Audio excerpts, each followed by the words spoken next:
Student, आज हम लोग यूनिट एंड डायमेंशन का 2.4 नंबर क्वेश्चन करेंगे। तो इसमें कह रहा है एक्सप्लेन दिस स्टेटमेंट क्लियरली। तो इस स्टेटमेंट को करना है।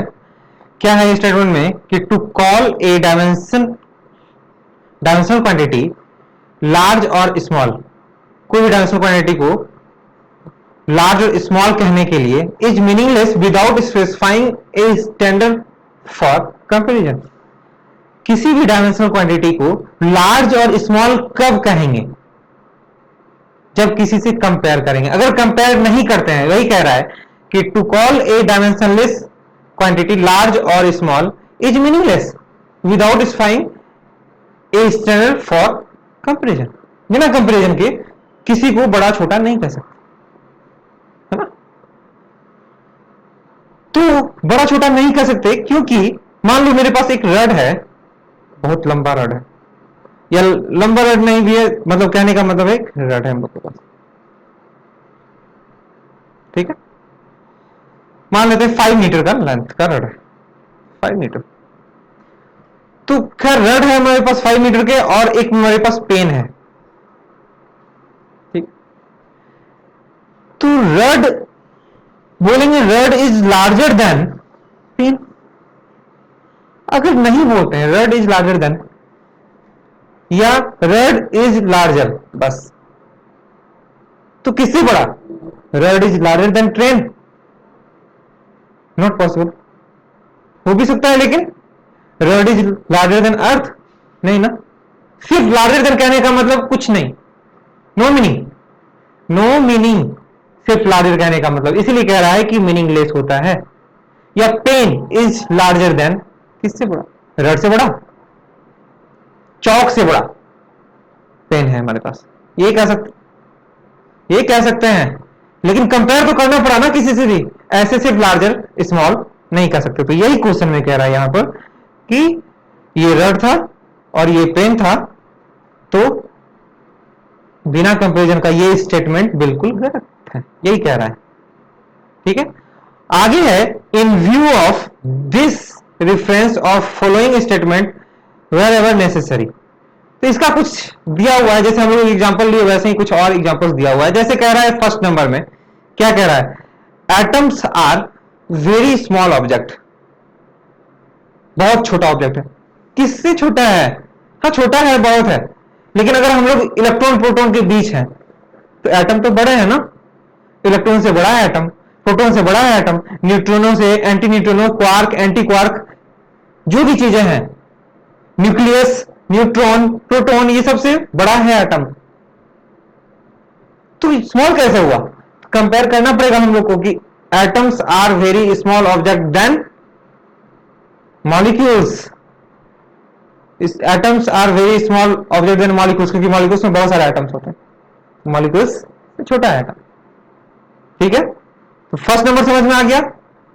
क्या था इसमें? लिखना पड़ेगा कि लेस देन, या क्या, क्यों छोटा है, smaller than molecules, smaller than pen, बहुत कुछ है वैसे, ठीक है? बी में चलते हैं। कह रहा है a jet plane moves with great speed, बहुत ज्यादा स्पीड से मूव कर रहा है। कौन? Jet plane. पर किससे ज्यादा? ग्रेटेड स्पीड कह रहा है, ग्रेट स्पीड। तो ऐसे सिर्फ किससे? लाइट से तो स्पीड नहीं हो सकता ना जेट प्लेन, समझ हमारी बात? तो हम लोग कहेंगे ट्रेन से ज्यादा स्पीड चल रहा है, बाइक से ज्यादा स्पीड चला रहा है, कार से ज्यादा स्पीड है जेट प्लेन का, ये कह सकते हैं। यहां पे भी कंपेयर करना पड़ेगा कि जेट प्लेन इज मूव, क्या है? A jet plane moves with greater speed than train, ठीक है? तो यहां पे भी बताना पड़ेगा। तीसरा कह रहा है सी में the mass of Jupiter is very larger, large, very large, the mass of Jupiter is very large. हाँ बहुत ज्यादा होता है, लेकिन किससे ज्यादा? यूनिवर्स के अकॉर्डिंग तो कुछ नहीं है ना वो। सन, बड़े बड़े प्लेनेट और भी हैं, है ना, स्टार्स, उससे तो बड़ा नहीं है ना। जुपिटर कंपेयर करना पड़ेगा कि mass of Jupiter is very large than earth, very large than moon, ये बताना पड़ेगा। ऐसे कोई मीनिंग नहीं है। अब कहेंगे कि दो लड़का है, केशव और नीलेश, तो केशव लंबा है नीलेश से, ऐसे बताना पड़ेगा। केशव का वेट ज्यादा है नीलेश से, ये बताना पड़ेगा ना। नीलेश ज्यादा हाइट है, टॉलर देन केशव, ये सब चीजें बतानी पड़ेगी, ऐसे नहीं बता सकते हम। ठीक है, नेक्स्ट में द अर्थ, सॉरी डी में कह रहा है the air inside room contain a large number of molecules, है ना। एयर का जो मॉलिक्यूल्स है रूम में वो बहुत ज्यादा है। किससे ज्यादा है? किसी से कंपेयर नहीं किया गया, यहां पे कंपेयर करना पड़ेगा। तो कैसे कंपेयर करेंगे? जैसे कह रहा है the air inside the room contains large number of molecules than books, मेरे रूम में जितने बुक्स है उससे ज्यादा मॉलिक्यूल्स है एयर का।